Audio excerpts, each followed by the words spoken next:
तो ये हमारी पृथ्वी है और इस पृथ्वी पे जो आपको ये स्ट्रक्चर दिखाई दे रहे हैं सारे के सारे, ये दरअसल दिखा रही है कि जो हमारी पृथ्वी की जो बाहरी सतह है, जो हमारी क्रस्ट है, आउटर लेयर, ये कई सारे छोटे बड़े भागों में टूटी हुई है।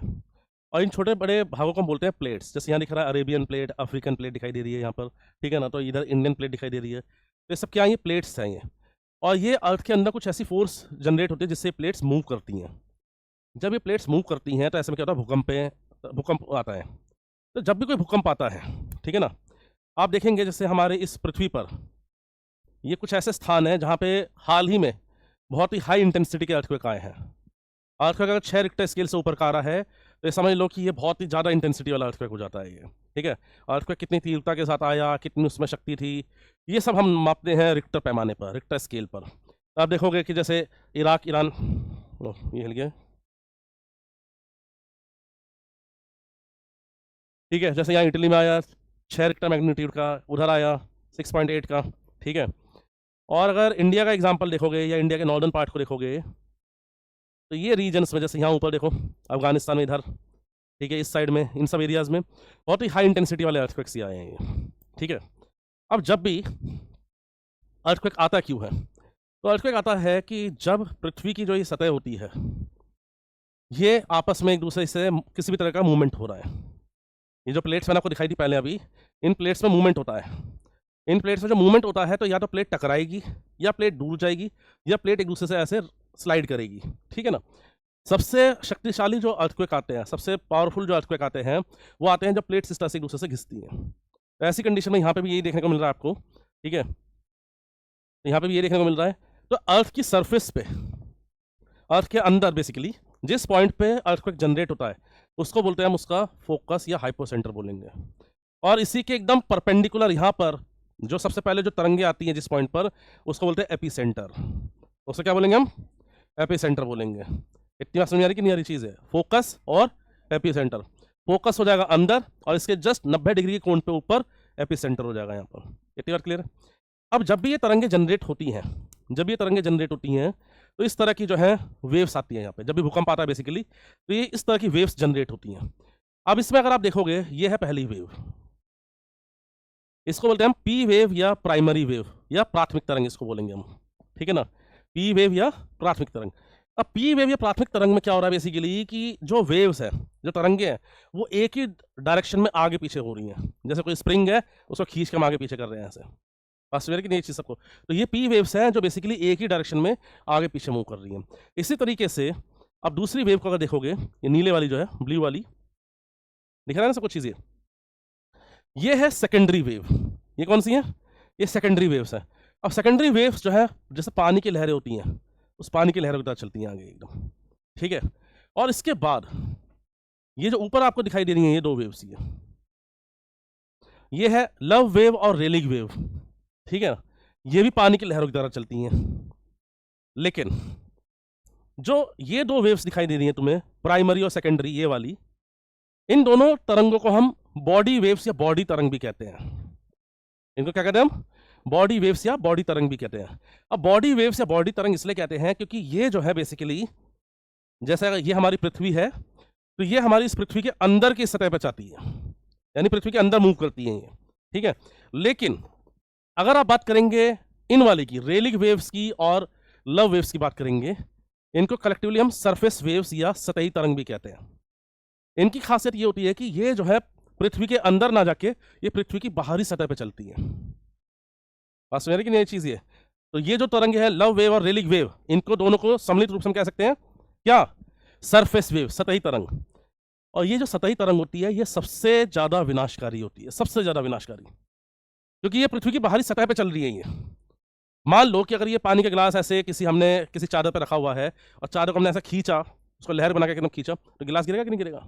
गिरेगा, है ना। तो बेसिकली बिल्कुल इसी प्रकार से, क्योंकि ये पृथ्वी की बाहरी सतह पे चल रही हैं, तो ऐसे में इसके ऊपर जो भी बिल्डिंग होंगी, जो भी कॉलोनी बनी होंगी, जो भी शहर होंगे, उनके स्ट्रक्चर क्या होंगे? टूट जाएंगे अगर उन्होंने प्रॉपर अर्थक्वेक इंजीनियरिंग यूज नहीं करी होगी। बात समझ रहे कि नहीं चीज़? इसलिए क्या होता है कि जब निर्माण होता है, कोई बिल्डिंग निर्माण होता है, कुछ भी होता है, उसमें जो सरिया वगैरह भी यूज़ किया जाता है, तो सरिया अच्छी क्वालिटी का है या ख़राब क्वालिटी का कैसे पता करोगे? अगर सरिया आप लगा रहे हो घर में अपने, ठीक है ना, तो वो अच्छी क्वालिटी का या ख़राब क्वालिटी का ये कैसे पता करोगे? बताओ, कोई आइडिया इसका? वो सरिया अच्छी क्वालिटी का है या खराब क्वालिटी का है ये पता चलेगा जब बेसिकली आप उसको मोड़ के देखोगे। एक सरिया ऐसा होगा कि आप उसे मोड़ने की कोशिश करोगे तो बहुत ही हार्ड होगा, बहुत ही सख्त होगा, और एक सरिया ऐसा होगा जिसको मोड़ोगे तो आराम से मुड़ जाएगा। तो कौन सा अच्छी क्वालिटी का, सख्त वाला या जो आराम से मुड़ गया? हाँ, जो आराम से मुड़ गया, क्योंकि उसमें लचीलापन, उसमें फ्लेक्सिबिलिटी ज़्यादा है। भूकंप आएगा, ठीक है ना, भूकंप आता है जब, तो बेसिकली इसको हम इस तरह से देखते हैं, ठीक है, इस तरह से देखते हैं कि बिल्डिंग्स हैं, हिल रही हैं पूरी की पूरी, वो राइट, ये बिल्डिंग्स हैं पूरी की पूरी इस तरह से हिल रही हैं। अब यहीं पर क्या होगा कि जो डिज़ाइन से थोड़ा सा चेंजेस ला देंगे ये, कि जैसे ये स्ट्रक्चर है तो टूट जाएगा इधर वाला, लेकिन जो ये वाला स्ट्रक्चर है नीचे का बेस ज़्यादा हैवी है, ऊपर हल्का कर दिया उन्होंने। आप देखो अधिकतर बिल्डिंग ऐसी दिखेंगी आपको, ठीक है। इसी प्रकार से जो है कुछ बिल्डिंग्स में जो है इस तरह के बीम्स बना के रखते हैं, उधर वाला टूट गया आराम से, लेकिन इसमें कोई फर्क नहीं पड़ा। तो कुछ बिल्डिंग मटेरियल का भी फर्क होता है, जैसे आज की डेट में ईंटों को कम यूज़ कर रहे हैं और माइवन शटरिंग करके टेक्नोलॉजी होती है उसको यूज़ करते हैं। और साथ के साथ कई जगह क्या होगा कि जो है कुछ इस तरह के शॉक एब्जॉर्बर्स, यानी जो तरंगे उत्पन्न हो रही हैं उनको बैलेंस करने के लिए ऊपर कुछ हैवी सा वेट डाल देंगे, कुछ यहाँ पे कुछ स्प्रिंग टाइप की चीज़ें होंगी जिससे ये स्ट्रक्चर्स मैनेज हो जाते हैं, मतलब सब बच जाते हैं स्ट्रक्चर्स से। जैसे जापान का एग्जांपल ले लो, जापान एक ऐसा ही प्लेस है जहाँ पे बहुत फ्रीक्वेंटली अर्थक्वेक आते हैं, लेकिन वो जो है उन्होंने उसके हिसाब से अपने आप को पूरी तरह से अडेप्ट कर रखा है। तो बिल्डिंग्स इस तरह से बनी हुई है कि भूकंप आता भी तो कोई खास नुकसान उनको नहीं होता इस चीज़ का, क्योंकि स्ट्रक्चर ये यूज़ किए हुए इन्होंने। तो बेसिकली भूकंप जो जनरेट होते हैं इनको हम जो मेजरमेंट करते हैं वो कुछ इस तरह से करते हैं, ये डिवाइस होता है ये, ठीक है ना, ये जो है पूरा पूरा एक सेस्मोग्राफ होता है ये, जैसे ईसीजी होता है ना, बिल्कुल वैसा ही होता है। अब यहाँ पे क्या होगा कि भूकंप आ रहा है तो ये जो भी ये पेन है इसके थ्रू ये ग्राफ पे ये इसकी तरंगे नोट होती रहती हैं, ठीक है। तो ये सेस्मोग्राफ है जिस पे इस तरीके से जो है भूकंपों को जो उसकी इंटेंसिटी है, उसकी शक्ति है, उसको नोट किया जाता है। इतनी बात समझ आ रही कि नहीं ये चीज़ें? वेल, अब क्योंकि हम इस चैप्टर को यूज़ कर रहे थे किस चीज़ के लिए, कि हमारी पृथ्वी की आंतरिक बनावट कैसी है ये देखने के लिए, ठीक है ना। तो ये हमारी अर्थ है, ठीक है। अब ये हमारी अर्थ है, तो अब हमने फाइनली जो इसके स्ट्रक्चर्स देखे वो कैसे दिखे हमें, तो ये स्ट्रक्चर कुछ इस प्रकार से दिखाई दे रहे हैं हमें, ठीक है ना। अब इस स्ट्रक्चर में सबसे सेंटर पर जो दिखाई दे रहा है ये वाला पार्ट, ये है कोर। तो ध्यान रखना जो कोर है बेसिकली वो कोर भी दो पार्ट से डिवाइडेड है, एक है ये इनर कोर और ये है आउटर कोर है। ये बस कि नहीं है, ये इनर कोर है, दूसरा आउटर कोर है। इसी प्रकार से ये वाला जो पार्ट है ये है मेंटल। मेंटल का जो आंतरिक भाग है आप देखोगे ज़्यादा रेडिश कलर का दिखाई दे रहा होगा ये, और ऊपर वाला पार्ट थोड़ा सा कम रेडिश दिखाई दे रहा है। यानी ये इस बात को शो कर रहा है कि जो इंटरनल पार्ट है मेंटल का ये ज़्यादा हीटेड है, ज़्यादा गर्म है, और ऊपर वाला पार्ट कंपैरेटिवली कम गर्म है। तो तापमान के आधार पर, टेम्परेचर के बेसिस पे ये लोअर मेंटल और अपर मेंटल बन गया। इसी तरीके से जो हमारी क्रस्ट है, ये क्रस्ट भी बेसिकली दो पार्ट से डिवाइडेड है। ये है इनर क्रस्ट, ये क्या है हमारी इनर क्रस्ट, इसके ऊपर का जितना पार्ट है वो आउटर क्रस्ट हो गया हमारा। तो कुल मिला के हमारी जो पृथ्वी है वो इस तरीके से जो है अलग अलग पार्ट्स में यहाँ पे ये डिवाइड हो गई, inner core, outer core, lower mental, upper mantle और क्रस्ट। यार बात सुनाई सबको कि नहीं चीज़ ये, ठीक है। अब जो है बेसिकली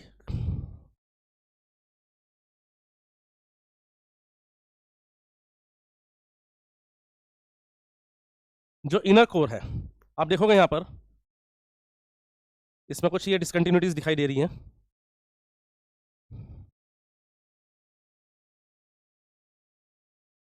एक मिनट रुको,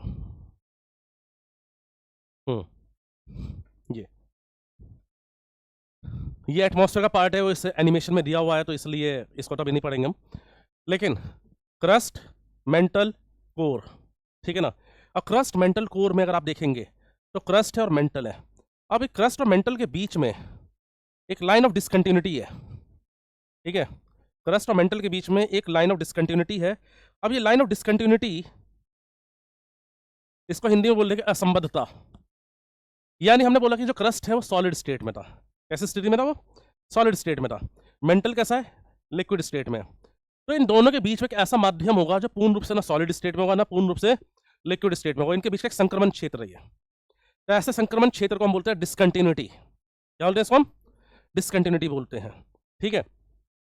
अब यहां पर अगर आप देखोगे तो क्रस्ट और मेंटल के बीच में जो डिसकंटिन्यूटी है उसको नाम दिया गया है मोहरोविकिक डिसकंटिन्यूटी। ये किसके बीच में है? क्रस्ट और मेंटल के बीच में है ये।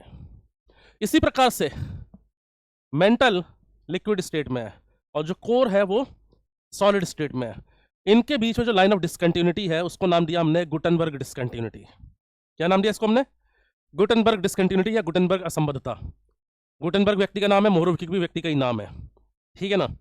इसी प्रकार से ये हमारा है आउटर कोर और ये इनर कोर है। अब यहां पे ध्यान देने वाली बात ये है कि जो हमारा आउटर कोर और इनर कोर है,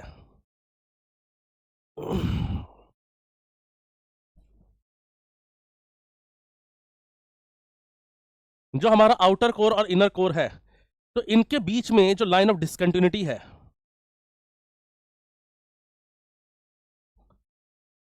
उसको नाम दिया है लेहमैन डिसकंटिन्यूटी। क्या नाम दिया इसको? लेहमैन डिसकंटिन्यूटी नाम दिया है। इनर कोर जो है पूरी तरह से सॉलिड स्टेट में है, ये पूर्ण रूप से सॉलिड अवस्था में है, लेकिन जो आउटर कोर है ये सॉफ्ट सॉलिड है। दोनों मंत्र समझो क्या है, प्लास्टिक फॉर्म में है।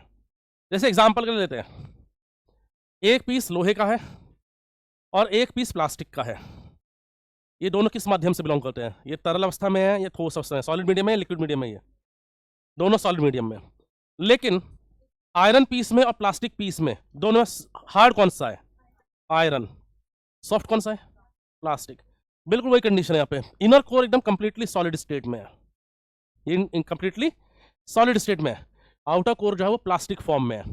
तो अर्थ जब अपने एक्सिस पे रोटेट कर रही है, ठीक है ना, अर्थ जब अपने एक्सिस पे रोटेट कर रही है, तो ऐसी कंडीशन में ये लगातार जो है इनर कोर जो है, आउटर कोर जो है वो इनर कोर के ऊपर इस तरह से घूम रहा है। तो मेरी बात क्लियर है? क्योंकि आउटर कोर कैसा है?